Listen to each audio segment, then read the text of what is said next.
All right. First off, thanks for coming out. Just opening statement. We are very excited about 2017 and what this year has in store for us. We just concluded practice number 9 and got 114 guys on the roster right now, and they've just done a fantastic job handling all the stuff that we've thrown at them. So, as we go into year 2, I always feel like year 2, having done this obviously at UNC Pembroke, year 2 is a very difficult year in a lot of measures because you really don't have any surprise element left in what you're doing. Year 1, you get an opportunity to kind of go out, play, and very little expectation from anybody on the outside. Your opponents kind of look at you as a startup program, that kind of thing. And so you have a little bit of that freedom. Year 2, everybody knows who we are. Everybody knows where we are. They look at us on the schedule a little differently.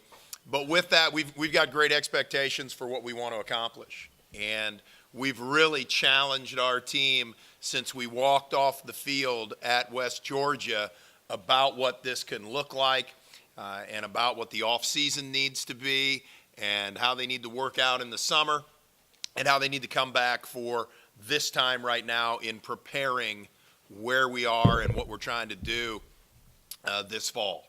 And again, as you look at the guys that we have coming back, a lot of the major contributors are back. I think we've added a great group of transfers as well as freshmen who have an opportunity to help us.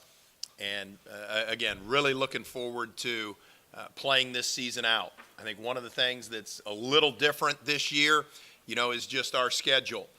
You look at our 3 non-conference games. We lost Ave Maria, and we pick up, I believe, Midwestern State, top 25 team in the country in the latest D2 poll. And we obviously have to travel to Missouri to play Missouri S&T. Always difficult. Play your first game on the road, especially a long road trip. Good news is we do get to come back and have 3 games in a row at Blue Wahoo Stadium, which we're really fired up about, having 6 home games this year.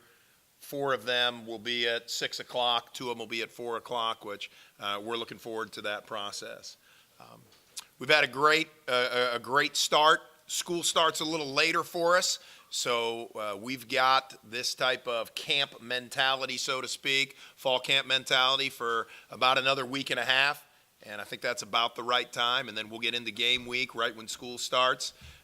But again, really happy with what our guys have done. Really excited about this group, their mentality, how they've approached things, and just kind of the urgency that they have to get better and put themselves in the right position. So with that, would love to answer any questions. Pete, you talked about year 2 and how other people's perceptions of the program are different. How about within the program itself, the guys who've been through a year now and kind of changes you see in affecting your program better? Yeah, and it's a great question because all along, as a coaching staff, we're gauging ourselves based on, obviously, for the coaches who've been here from the beginning, to then what was it like last fall at this time, what was it like last spring, and now where are we at? And I think one of the fun things that we've been able to see is we've just gotten better each time we've shown up and started. So obviously from the fall of 15, we're a much better team, but even from spring 2017, when we walked off the field, to starting up 9 days ago, we're at a further along place. And our guys know that. And then they know the expectation that comes with that to keep that moving in the right direction. What was talk a little bit about deciding to change the kickoff times from noon until 6 o'clock? Well, it's hot at noon for everybody. And, we looked at it, and the first year we kind of experimented and tried to see if we could fit around other people's schedule, and got a lot of great feedback from our fans that the night games were more enjoyable, and I think it played out well from everybody involved. I think downtown Pensacola likes our night games, likes that time set. People can eat downtown, come over to the game, and then go there afterwards. So it was really a lot of communication and listening to what our fans wanted and the type of experience that I think we had at the night games. Those games were, I think a little more enjoyable than the day games. Last year offensively very pass heavy. Just how different do you feel like it's going to be this year? Well, we threw the ball, and Caleb Nobles did a fantastic job leading our offense last year. Obviously threw for over 300 yards a game. We threw the ball a lot last year because we needed to. We do want to run the ball a little more, and we do feel like we've got the guys in place to be able to do that. Running for 100 yards a game is not going to get it done for what we're trying to accomplish. We want to be more physical at the line of scrimmage with our O-line. We want to be a little more aggressive in the run game this year. But our guys have got to be able to handle that challenge as well. But going in, I mean, we are looking to run the ball a little more, establish the run a little bit more, and see where that takes us. Still want to throw the ball, though, because a lot of teams, the way they play us, just give us some things in the passing game that we're trying to take advantage of. And one of the things we talk about offensively is take what the defense gives you. You talked about being more physical in the running game. You almost have to be just by maturation of your offensive line. So how much progress in that regard have you seen this year compared to where you finished last year? Yeah, we're leaps and bounds ahead of where we were a year ago at this time. I mean, every guy that's in our two deep is bigger, stronger, and really moving better. And that's a huge plus for us. We needed that. It's where we'd hoped to be. We played a lot of redshirt freshmen on the offensive line last year. They grew through the experience.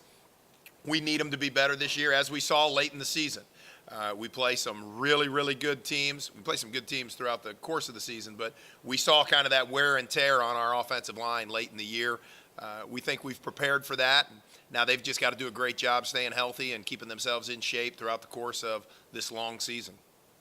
Do you feel you accomplished most, if not all, of your goals in recruiting? Well, I think, you're very pleased with who you get. You're always trying to attract as many quality young men to our program as we can. I'm very happy with who we have and who has joined our team, both as a freshman and as a transfer, because we've really added, I think, a quality group of student athlete. And I think you continue to recruit. You're always trying to find that guy, but I'm happy with who's on our team right now that we've brought in. Coach, with so many players returning to the team and a good amount of transfers that already have college playing experience, is there anyone that you're looking at to really lead the team and get the team to where you feel like it needs to go? Yeah, we got four guys here today that are going to talk to you.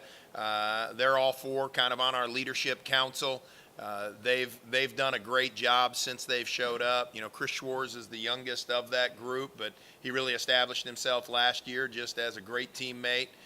We've got about 14, 15 guys that are part of our leadership council, and then we've got some senior graduate players that have come in that we really haven't asked much of them in the first 9 days, but they've established themselves well just with their work ethic, type of teammate they are, and type of athletic ability they bring to our team.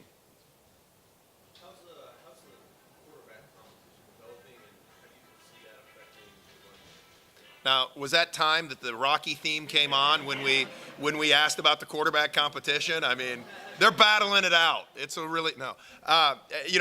Gray came out of spring. Gray went into spring as the starter. He came out of spring as the starter. Did not do anything to lose that position. Mike Beaudry continues to be very competitive in that, and Kalu Onuma has had probably his best 9 days in a row. It's not something that we're in a hurry to make a decision on. It's not something that, we're ready to announce. We like the competition, and we like that each day they know they're going out competing against really quality competition in that position. Last year, you mentioned how many different civic groups you spoke to, and all the preliminary stuff you had to do to get ready for the season. Now that the public has seen what UWF football looks like, the stadium, atmosphere,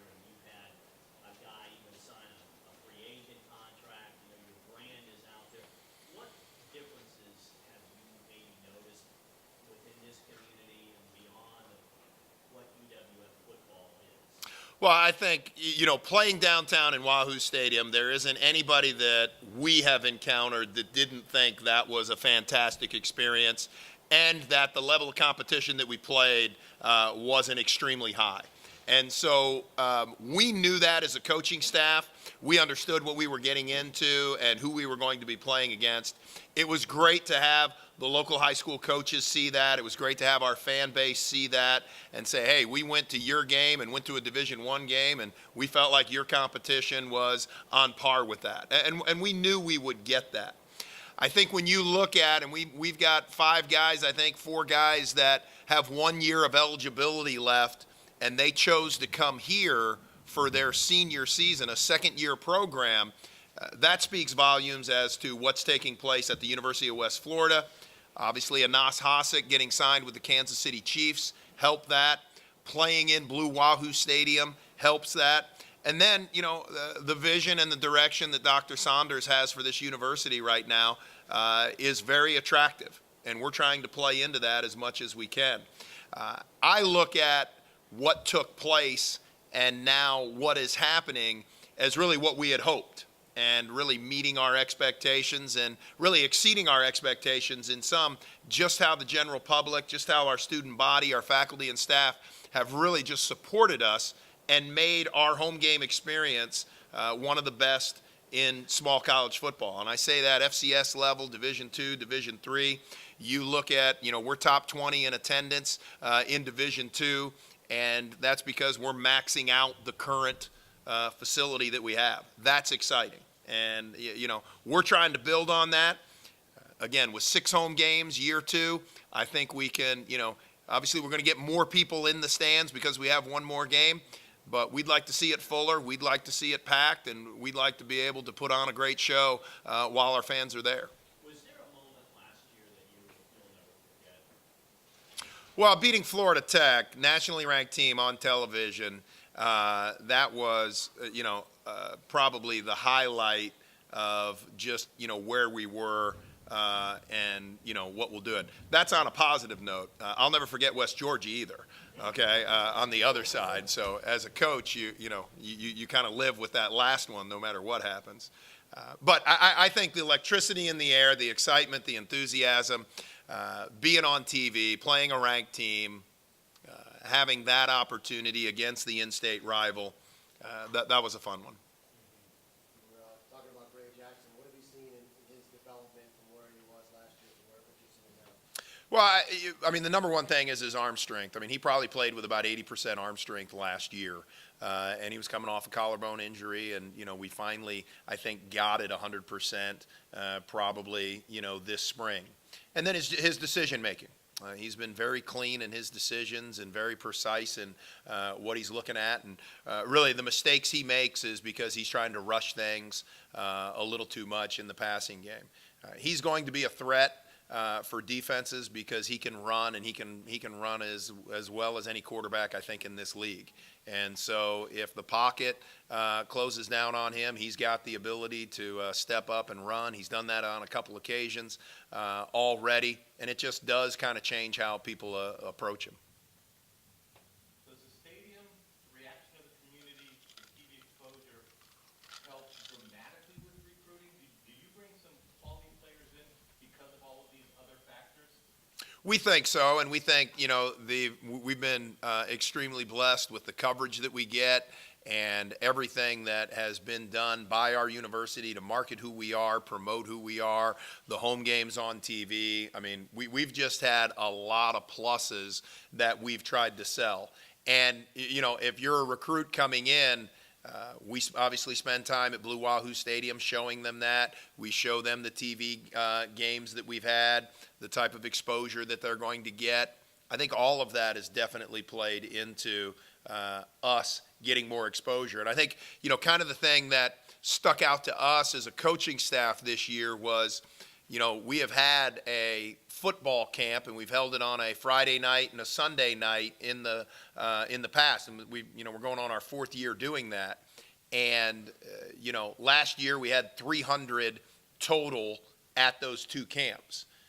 This year we had 300 at Friday night and 295 on Sunday night.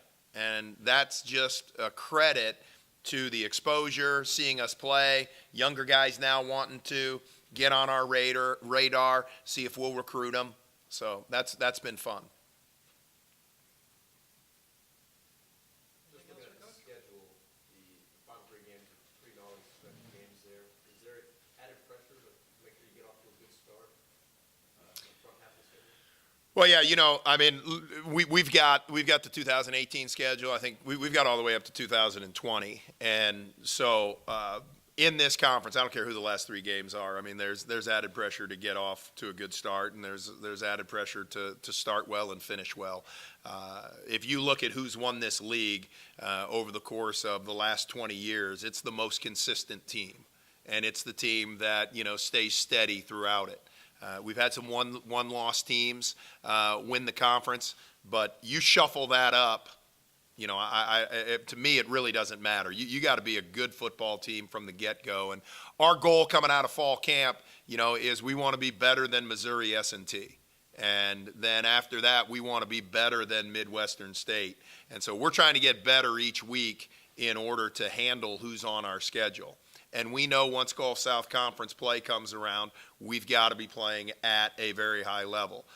Right now, Valdosta, I think, is top 15, and Florida Tech is receiving votes again. Florida Tech will probably be ranked, by the time we do it. So 3 of our first 5 are going to be ranked in the top 20 or top 25 by the time we play them. Midwestern State and Valdosta already are.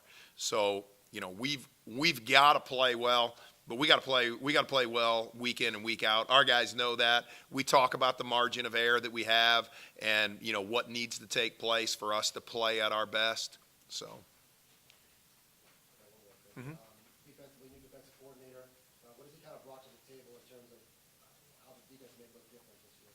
Yeah, no, I think you're going to see us do a lot of different things in the back end than we did a year ago. Darian's been doing this a long time, and he's been a head coach, and he's been a coordinator at the FCS level. And you're going to see a lot more coverages, matchups, which I think will, play to our strength right now. Our secondary's playing very well. We've got some guys that can run around. Jalen Spencer transferring in from USF, Pensacola product. He's playing very well. You're going to see us just mix that up, match that up a little bit more than we did in the past. And, it's been a very, very smooth transition. Still a 3-man front. Still going to, use our linebackers in the blitz game. But Darian's done a great job of just blending what we did, bringing in his own flavor to it, and really mixing up on the back end, coverage-wise, and putting guys in position to be successful.